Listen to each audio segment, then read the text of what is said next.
Hi, Sanjay Aishu நேச்சரில் இன்றைக்கி charcoal soap gold process மெத்தடில் எப்படி செய்கிறதுன்னு பார்ப்போம். அப்புறம் இப்போ ட்ரெண்டிங்காக போயிட்டுருக்குதுல்ல 24 ஹவர்ஸ் சோப் அப்படின்னா என்ன, அது எந்த பொருள் வச்சு செய்யணும் அப்படிங்கிற ஒரு பெரிய டவுட் உங்களுக்கு இருக்கும். இந்த வீடியோவில் கடைசி வரைக்கும் பாருங்கள். அது என்ன ஒரு பொருள் அப்படிங்கிறதையும் சொல்கிறேன், அதனால் என்ன பெனிஃபிட் அப்படிங்கிறதையும் சொல்கிறேன்.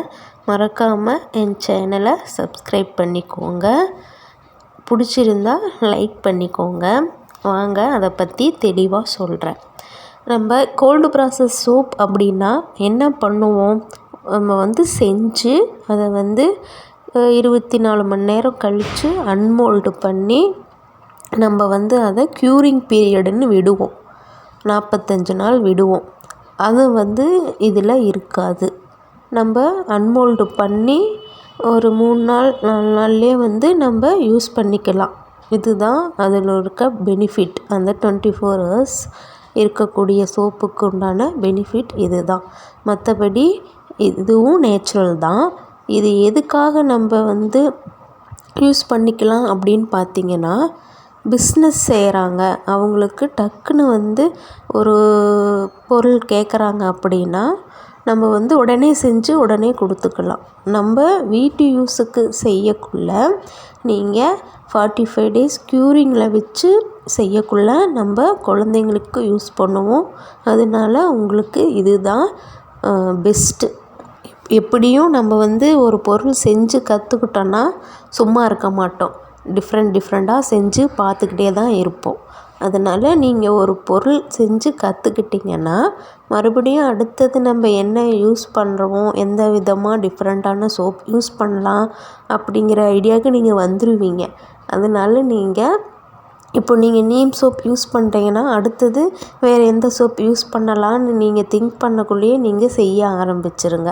அப்படி செஞ்சு ஆரம்பிச்சிட்டிங்கன்னா நீங்கள் ஒரு பொருள் செஞ்சு அந்த சோப் முடியுங்காட்டியும் இன்னொரு பொருள் நீங்கள் யூஸ் பண்ணிக்க போகிறீங்க. அதனால நீங்கள் 24 ஹவர்ஸ் சோப்பு நான் செய்ய வேண்டாம் அப்படின்னு சொல்லலை.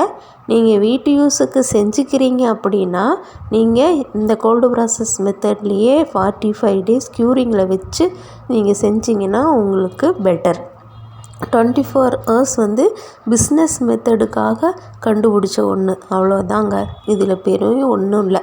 அந்த சோடியம் லாக்டேட்னு ஒன்று ஆட் பண்ணுவாங்க.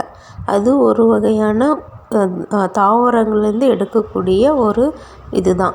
அது என்ன பண்ணுன்னா சோப்பை ஹார்டன் பண்ணும், உடனே அன்மோல்ட் ஆகும், ஒரு ஷைனிங்காக இருக்கும். இதுதான் அதனுடைய இது. அதே மாதிரி அந்த சஃபோனிகேஷன் நடக்கிறது சீக்கிரம் நடக்கும். நமக்கு சஃபோனிகேஷன் லேட்டாக நடக்கும். அந்த பொருள் ஆட் பண்ணக்குள்ளே உங்களுக்கு சீக்கிரம் நடக்கும். இது ரெண்டும் தான் இதுக்குரிய டிஃப்ரெண்ட்டு. சீக்கிரம் கெட்டி ஆகும்.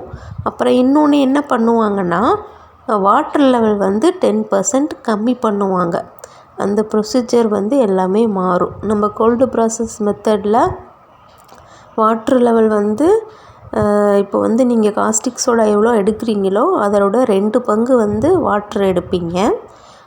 அந்த 24 ஹவர்ஸில் என்ன பண்ணுவாங்கன்னா 10% கம்மி பண்ணி எடுத்துக்குவாங்க. அப்போ உங்களுக்கு அது சீக்கிரம் ஹார்ட் ஆகும். அப்புறம் நீங்கள் நல்லா மூடி சஃபோனிகேஷன் நடக்க விடுவாங்க. நம்ம மோடில் ஊற்றுற வாட்டி ஒரு டவல் போட்டு பேப்பர் போட்டு நல்லா மூடி வைப்பாங்க. நம்ம இது அப்படியே விட்டுருவோம். 24 மணி நேரம் இல்லைன்னா 2 நாள் 3 நாள் கழித்து கூட அன்மோல்டு பண்ணி 45 டேஸ் க்யூரிங்கில் வச்சு நம்ம யூஸ் பண்ணிக்கலாம். 24 ஹவர்ஸில் இந்த ப்ரொசீஜரெல்லாம் பண்ணுறதுனால உடனே அது நேச்சுரலாக மாறிடும். ஒரு 3 நாள் 2 நாள்லேயே நம்ம யூஸ் பண்ணிக்கலாம். இதுதான் அந்த 24 ஹவர்ஸ் சோப்புக்கு உண்டானது. நீங்கள் ஸ்கின்னுக்கு எந்த ஒரு பிரச்சனையும் வரக்கூடாது அப்படின்னா அதுக்கு நீங்கள் stay on product, wash away ப்ராடக்ட்னு 2 இருக்குது. ஸ்டே ஆன் ப்ராடக்ட்னால் நம்ம க்ரீம் ஜெல் அப்படிலாம் அப்ளை பண்ணுவோம் இல்லைங்களா, அது stay on product. Wash away ப்ராடக்ட்னால் நம்ம வாஷ் பண்ணிடுவோம் உடனே. அது வந்து வாஷவே ப்ராடக்ட்டு. இதில் பெனிஃபிட் பார்த்திங்கன்னா ஸ்டே ஆன் ப்ராடக்ட்டுக்கு 90% இருக்குது. உடனே வாஷ் பண்ணக்கூடிய ப்ராடக்ட்டுக்கு 50% தான் இருக்குது. உங்கள் ஸ்கின்னுக்கு பெனிஃபிட்டாக இருக்கணும்னா ஆர்கானிக்காக நேச்சுரலாக இருக்கக்கூடிய பொருளை யூஸ் பண்ணணும். மார்க்கெட்டில் கிடைக்கிற பொருள் வாங்கி நீங்கள் சோப் யூஸ் பண்ணிங்கன்னா அது என்ன பண்ணுன்னா உங்கள் தோலில் உள்ள அந்த துவாரங்கள் எல்லாம் போய் அடைச்சிக்கும். நம்ம காஸ்ட்டும் கம்மியாகணும், ரொம்ப நாள் வரணும் அப்படின்னு நீங்கள் யூஸ் பண்ணிங்கன்னா அது உங்கள் உடம்புக்கு கேடு தான் விளைவிக்கும். நீங்கள் நேச்சுரலாக இருக்கக்கூடிய பொருள் யூஸ் பண்ணிங்கன்னா இந்த கோல்டு ப்ராசஸ் மெத்தடில் செய்கிற சோப்பு இயற்கையாகவே கிளிசரின் கண்டென்ட் உருவாகும். அதில் நம்ம எதுவும் அதில் செயற்கையாக கலக்க போகிறதில்ல. இதில் என்னென்ன கலக்குவோம்? ஆயில்ஸ் ஆட் பண்ணுவோம், வாட்ரு ஆட் பண்ணுவோம், அப்புறம் இது கட்டியாக இருக்கிறதுக்கு நம்ம அந்த காஸ்டிக் சோடா ஆட் பண்ணுவோம்.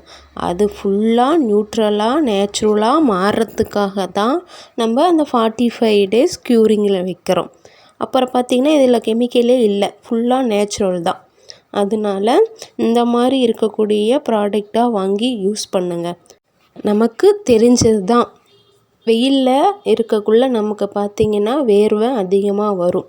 அது வெயில்னால் வர்றது ஒரு பக்கம் இருந்தாலும் நம்ம உடம்பில் இருக்க கெட்ட நீர்கள்லாம் அந்த வியர்வை வழியாக வெளியேறும். அதுதான் அதோடைய நம்ம உடம்போட இயற்கை. அப்போ நம்ம மார்க்கெட்டில் கிடைக்கிற கம்மி காஸ்ட்டில் ரொம்ப நாள் வருது அப்படிங்கிறதுக்காக நம்ம யூஸ் பண்ணக்கூடிய சோப்பெல்லாம் என்ன பண்ணும், போய் அதை அடைச்சிக்கும். அப்போ உங்களுக்கு வியர்வை வராது. அப்போது உங்கள் உடம்புக்கு பிரச்சனை தான் வரும். அதனால் ஏற்படக்கூடிய பிரச்சனைகள், உடம்புல கழிவுகள் தங்கக்குள்ளே எவ்வளோ பிரச்சனை வரும் அப்படிங்கிறது உங்களுக்கு தெரியும். தெரிஞ்சு இருக்கக்குள்ளே நீங்கள் ஏன் அந்த மாதிரி பொருட்கள்லாம் யூஸ் பண்ணுறீங்க? நேச்சுரலாக மாறுங்க. மாறினீங்கன்னா நீங்கள் மாறலினாலும் உங்கள் குழந்தைங்களுக்கு நேச்சுரலாக இருக்க ப்ராடக்டை கொண்டு வாங்க. அப்போ தான் நம்ம வயசுக்கு உரிய பிரச்சனைகள் இப்போவே அந்த குழந்தைங்களுக்கு வருது அப்படிங்கக்குள்ள நம்ம ஆர்கானிக்காக அந்த குழந்தைங்களுக்கு நம்ம பண்ணக்குள்ள அவங்களுக்கு இன்னும் பெனிஃபிட்டாக இருக்கும். வெறும் சாப்பாடு மட்டுமே குழந்தைங்களுக்கு ஹெல்த்தியாக கொடுக்கணும் அப்படிங்கிறத மட்டும் அவாய்ட் பண்ணிவிட்டு உடம்புக்கும் ஸ்கின்னுக்கும் யூஸ் பண்ணக்கூடிய பொருட்களும் நேச்சுரலாக இருக்குதா அப்படிங்கிறதுக்குள்ள ஒரு கவனம் செலுத்தணும்.